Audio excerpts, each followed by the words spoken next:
Has anybody here ever been to an abortion clinic? The first thing I saw was a huge bowl of condoms just sitting on the table in the room. And I was like, that's kind of shitty, you know? It's not, because it's kind of late. You know, and if that bowl could speak, it would have been saying like, maybe you should have thought of this. I don't think there are many topics that are completely taboo. There are some things I would probably just feel uncomfortable talking about. Because what's interesting is that I will write, I'll write jokes that can be perceived as offensive, but they're only offensive if you're not actually listening or if you don't actually process what I've said. But I write these jokes that are on the verge of pissing people off, and yet I'm a very sensitive person, and I don't want to piss people off. So it's a strange draw that I have to these jokes. I was at a party recently. I was talking to this woman I didn't know, and she all of a sudden she goes, "Oh, you're wearing a thumb ring." And she was like, "Well, you know what a thumb ring means, right?" She said, "Sweetie, a thumb ring means you take it up the ass." And it kind of freaked me out because I'm like, what other codes do I not know about? You know, like I'm wearing red, I like to suck your cock. I don't know, like who?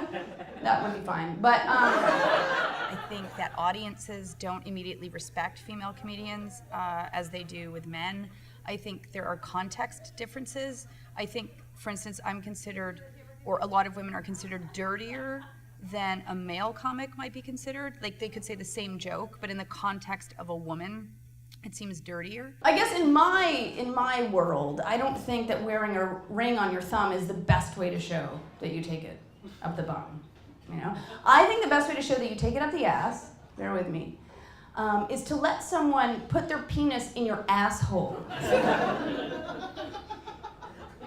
And to refrain from saying things like, "Stop that. What are you doing, mister? Get out of there." And then you just kind of... It's addictive. Like you get on stage, you kill. I mean, the first time I ever got on stage, I remember thinking, I hope that I make them laugh at least once. And then they laughed like 10 times. And I couldn't stop thinking about it. It's just a great feeling to be able to make so many people laugh.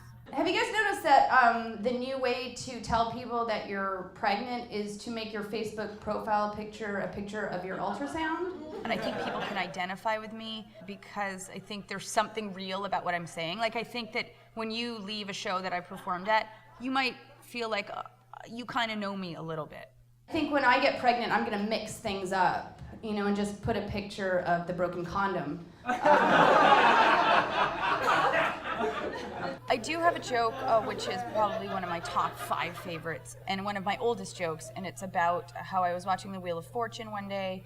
There was a girl on the Wheel of Fortune, and she said, "Pat, it's always been my dream to be on Wheel of Fortune. Thank you for making my dream come true." I was like, wow, that's a nice dream, right? That's a great dream. But maybe when she dies and goes to heaven, she could look up Martin Luther King.